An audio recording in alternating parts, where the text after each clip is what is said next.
오늘 말씀은 요한복음 4장 17절부터 26절까지의 말씀입니다. 여자가 대답하여 이르되 나는 남편이 없나이다. 예수께서 이르시되 네가 남편이 없다 하는 말이 옳도다. 너에게 남편 5이 있었고 지금 있는 자도 내 남편이 아니니 내 말이 참되도다. 여자가 이르되 주여 내가 보니 선지자로소이다. 우리 조상들은 이 산에서 예배하였는데 당신들의 말은 예배할 곳이 예루살렘에 있다 하더이다. 예수께서 이르시되 여자여 내 말을 믿으라.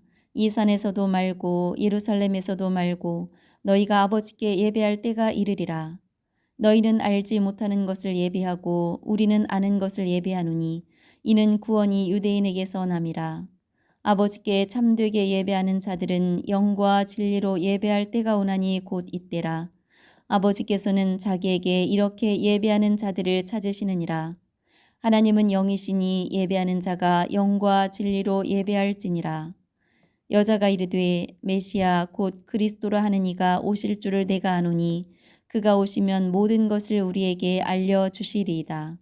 예수께서 이르시되 네가 말하는 내가 그라 하시니라. 아멘.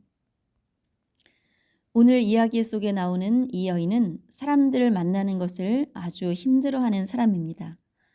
동네 사람들과 가능하면 마주 대하지 않으려고 하고 있죠. 이 여인은 과거에 남편이 5이 있었고 지금의 남편도 자기의 남편이 아니라고 하는 사람이에요. 그러니 사람들의 비웃음과 손가락질을 받았을 것이 너무나도 분명합니다. 그래서 사람들의 눈을 피해서 가장 햇빛이 뜨거운 시간에 물을 길러 우물에 온 것입니다. 사람이 아무도 없을 거라고 생각하고 우물에 왔는데 우물 곁에 예수님이 앉아 계셨던 거죠. 이 예수님은 여인에게 말을 겁니다. 물을 좀 달라고. 이 여인은 굉장히 당황했을 거예요. 사람이 없는 줄 알고 가장 뜨거운 시간에 왔는데 사람이 있었던 것, 그리고 그 사람은 유대인 남자였다라는 것, 그리고 그 유대인 남자가 자기에게 말을 걸었다는 것. 이 일은 이 여인을 아주 당황스럽게 만들었습니다. 그 당시에 유대인 남자가, 이 여인은 사마리아 여인인데 사마리아 여인에게 말을 건다는 것, 그것은 상식적으로 이해가 되지 않는 행동이었습니다. 사마리아 사람들을 혼혈족이라고 사람 취급도 하지 않았던 시절이에요. 예수님은 여인에게 물을 달라고 하시더니 예수님 자신이 누구인지 당신이 알았더라면 당신이 나에게 물을 달라고 했을 것이다. 이렇게 말을 합니다. 이 여인이 보니까 이상한 거예요. 당신은 물 기를 그릇도 없는데 어떻게 나에게 물을 준다는 겁니까? 그러자 예수님은 또 이렇게 말씀하십니다.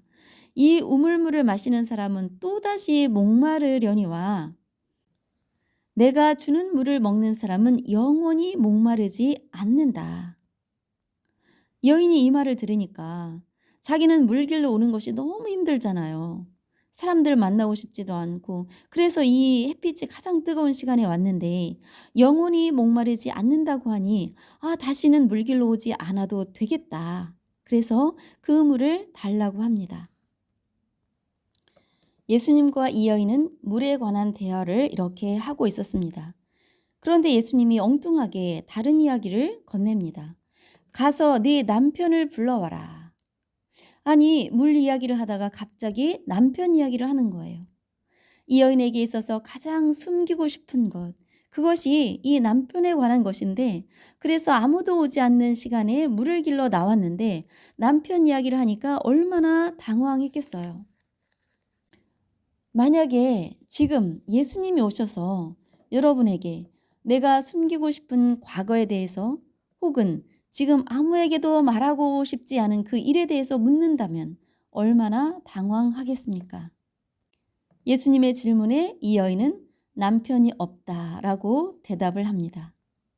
거기서 마무리되었으면 좋았을 텐데 예수님은 그 남편에 대해서 더 자세하게 말씀을 하십니다. 이 여인에게는 너무 수치스러워서 숨기고 싶은 일, 예수님은 다 끄집어내고 계십니다. 그래, 네 말이 맞다. 너에게 남편 5이 있었고 지금 같이 살고 있는 그 사람도 네 남편이 아니니 남편이 없다는 네 말이 맞다. 라고 하시는 거예요. 이 여인이 숨기고 싶었던 모든 것을 예수님은 알고 계셨던 거죠. 예수님은 왜 굳이 숨기려고 하는 이 여인의 수치스러운 일을 말했을까? 모욕감을 주기 위해서일까요? 아닙니다. 예수님의 생수를 얻기 위해서는 이 여인 자신이 지금 어떠한 존재인지, 자기가 어떠한 상태인지를 명확하게 알아야 했기 때문이에요. 자신이 죄인이라는 것을 인식해야만 했기 때문입니다. 죄인이라는 인식이 있을 때 비로소 영원히 목마르지 않는 생수를 마실 수 있습니다. 죄의 문제를 해결해 주시는 예수님을 만나고 그분을 통해서 영원한 생명을 얻을 수 있는 거예요. 이 여인에게 있었던 5 남편, 또 지금의 남편. 이것이 우리에게 말하고자 하는 것, 이것은 무엇일까요?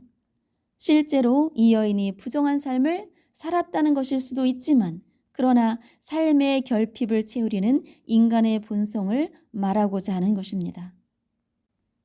사람은 자기 내면에 무언가로 계속 채우기 위해서 노력을 합니다. 이 여인이 남편이 여럿 있다는 것, 이 남자로도 안 되고 저 남자로도 안 되고 이런 일이 계속 반복되었다는 것. 이 여인이 자기 내면에 무언가로 계속 채우고 싶었었는데 그것이 잘 안 되었던 거죠. 채워진 것 같으나 그러나 그 기쁨이 지속되지 않고 또다시 갈증이 나는 거예요. 그것이 우리의 결핍이 돈이 될 수도 있고 권세가 될 수도 있고 명예 또는 쾌락이 될 수 있죠. 그러나 그런 것들은 지속적인 기쁨을 주지 못합니다. 오직 예수 그리스도로 우리의 내면이 채워질 때 그때 비로소 만족이 있는 거예요. 여러분에게는 어떤 결핍이 있습니까? 이 결핍을 채우기 위해서 어떤 노력을 하고 있습니까? 오직 예수 그리스도만이 우리의 결핍을 완전하게 채우시는 분임을 믿습니다. 영생하도록 솟아나는 샘물, 그 샘물이 바로 예수님, 예수님이 바로 영생하도록 솟아나는 샘물인 줄 믿습니다. 이 샘물은 솟아나다가 그치는 것이 아니라 영생하도록 영원히 솟아나는 샘물. 이 물을 마시는 사람은 목마름이 없는 줄 믿습니다. 사마리아 여인은 예수님의 하시는 말을 듣고 이 사람 보니 보통 사람이 아니구나. 나에 대해서 너무 정확하게 잘 알고 계시네 하면서 예수님을 선지자로 보고 질문을 또 합니다. 그러면 어디서 예배를 드려야 하나요? 저에게 좀 알려주십시오. 우리 조상들은 이 그리심산에서 예배했는데 당신 유대인들은 예루살렘에서 예배해야 한다고 그렇게 하는 이야기를 제가 들었습니다. 이 여인은 이제 본질적인 질문을 하고 있습니다. 도대체 어디서 예배 드리는 것이 맞습니까? 장소에 관한 질문을 하는 거죠. 사마리아 사람들은 하나님의 축복이 그리심산으로부터 온다고 믿었습니다. 유대인들은 예루살렘 성전에서 예배를 드려야 한다라고 알고 믿고 있었죠. 이 여인은 과연 어디서 예배를 드리는 것이 맞는가라는 그런 궁금증이 평소에 있었던 거예요. 비록 자신이 비참한 삶을 살고 있지만 하나님께 참된 예배를 드리고 싶은 마음이 있었던 거죠. 그 어느 누구에게서도 명확한 답을 얻지 못하고 그렇게 어디서 예배를 드리는 것이 과연 맞을까? 어느 장소에서 예배를 드려야 하나님께서 받으실까? 평소에 아주 궁금하게 생각했던 것을 지금 예수님께 질문을 하고 있습니다. 저는 길에서 전도를 하다 보면 복음을 전하다 보면 사람들을 많이 만나게 되는데 그 사람들 그냥 똑같은 일상을 살고 있었죠. 그런데 복음을 듣고 그 사람들이 영적인 질문을 합니다. 하나님이 잠자고 있던 그 사람들을 깨우시는 것 같아요. 자기 인생 이야기를 하기도 하고 전에 교회를 다녔었다. 지금은 어떠하다. 이런 생각들을 이제 구구절절히 이야기하는 것을 듣게 됩니다. 하나님께로 가야 한다는 생각을 그들이 하고 있는 것 같아요. 복음을 들으면서 자신의 영적인 상태를 돌아보는 것 같더라고요. 예수님은 우리를 돌아보게 하시는 분이십니다. 이 사마리아 여인의 내면을, 영혼을 흔들고 있는 거예요. 나도 하나님을 정말로 만나고 싶습니다. 하나님이 원하시는 예배를 드리고 싶습니다. 어디서 예배를 드리는 것이 맞습니까? 이렇게 늘 갈증만 나는 삶이 너무 힘듭니다. 제발 알려주시기 원합니다. 이렇게 절박한 마음이 묻어있는 것 같습니다. 여러분, 자신을 아는 것이 이렇게 중요합니다. 자신의 영적 상태가 어떠한지 아는 것은 너무나도 중요합니다. 많은 사람들은 포장을 잘하죠. 안 그런 척 내면을 숨기고 살아갑니다. 하나님의 앞에 왔을 때도 그 가면을 벗지 못하는 사람이 많습니다. 아무리 오래 교회 다녀도 진정 예수님을 만나지 못한 사람들이 많습니다. 자신을 하나님 앞에 드러내려 하지 않는 거예요. 하나님은 다 아시는데도 모르시겠지라고 자기를 자꾸 싸매고 있습니다. 사마리아 여인의 치부를 드러내신 예수님. 왜 그랬을까요? 이 여인에게 영원히 목마르지 않는 생수를 주고 싶으셨던 거예요. 예수님은 우리에게도 말씀하십니다. 내 남편을 데려오라. 너의 그 가면을 내 앞에서 벗어라. 너의 영적인 상태가 어떠한지 지금 내게 보여라. 그래야 네가 진정한 예배자가 된다. 라고 말씀하십니다. 예수님으로 채워져야 할 내면의 공간을 지금 무엇으로 채우려고 달려가고 있습니까? 열심히 달려가느라 이런 생각조차 하지 못하고 있는 것은 아닙니까? 그 노력은 달려가도 종착지가 없는 거예요. 끝이 없어요. 채워지지 않습니다. 채웠다고 해도 그 기쁨이 잠시뿐이에요. 지속적이지 못해요. 오직 예수 그리스도만이 우리의 결핍을 완전하게 채워주시는 분임을 믿습니다. 예배는 장소의 문제가 아닙니다. 매주일 예배에 참석했다는 것, 그것으로 내 할 일을 다 했다고 생각하면 안 되는 거예요. 주님이 원하시는 예배, 하나님이 찾으시는 예배자가 되어야 합니다. 영과 진리로 예배하는 자들을 하나님은 찾으십니다. 영은 하나님의 영 성령이죠. 진리는 예수 그리스도이십니다. 우리는 복음을 듣고 성령의 인치심으로 구원받은 사람들이죠. 구원받지 못한 사람은 예배의 자리에 있다고 해도 예배를 드리는 것이 아니에요. 하나님은 예수 그리스도의 죽으심과 부활을 믿는 사람들의 예배를 받으십니다. 예수님의 속죄가 나의 것이라고 받아들이고 믿는 사람들의 예배를 받으십니다. 그러나 구원받은 사람들이라고 해도 마음 없이 그 자리만 지키는 사람들의 예배를 받으실 수 없습니다. 성령의 인도하심을 구하며 예수 그리스도의 마음으로 하나님 앞에 서야 합니다. 성도의 겉모습, 주일 성수했어요. 헌금도 꼬박꼬박 했어요. 교회 행사는 다 안 빠지고 참석했어요. 이것으로 하나님께 나 할 도리를 다 했다고 생각하면 안 된다는 거예요. 이런 것은 장소만 주장하는 사람들과 다르지 않습니다. 아버지께 참되게 예배하는 자들은 영과 진리로 예배할 때가 오나니 곧 이때라. 예루살렘 성전을 중심으로 예배해야 하는 것이 아니라 오직 예수 그리스도를 통한 예배, 예수님이 하나님과 우리 사이를 연결시켜 주심을 믿고 예수님의 나를 위한 속죄를 믿고 그분을 통해 하나님을 만나는 것, 이것이 참된 예배입니다. 이렇게 예배하는 자들은 어떠한 삶을 살아갑니까? 영생하도록 솟아나는 샘물, 그 예수님이 내 안에 계시다는 것을 인정하는 사람, 그 사실을 오늘도 내일도 날마다 인정하고 믿는 사람은 삶의 모습이 달라지죠. 자기에게 주어진 시간을 함부로 사용하지 않습니다. 자기에게 주어진 재물을 함부로 쓰지 않죠. 내 안에 주님이 계시다고 믿는 사람은 자기와 만나는 사람들을 함부로 대하지 않습니다. 오늘 이야기에 나오는 사마리아 여인, 자신이 다른 사람들과 어울릴 수 없는 소외된 사람인 것을 알고 피해 다녔죠. 예수님은 사마리아 여인의 모든 치부를 알고 있었고 당사자 앞에서 드러냈습니다. 그러나 그 여인을 정죄하지 않았고 비난하지 않았어요. 그 여인의 모든 것을 속속들이 알고 계셨음에도 경멸하지 않으셨습니다. 오히려 따뜻하게 대해 주신 거예요. 예수님에게는 그 여인이 비난의 대상이 아니라 구원받아야 할 잃어버린 양 한 마리였습니다. 저와 여러분을 예수님은 이렇게 여기시는 거예요. 우리의 치부를 다 알고 계시지만 그것을 사람들 앞에 다 드러내서 손가락질을 받게 하려는 것이 아니라 너의 상태를 제대로 돌아보아라.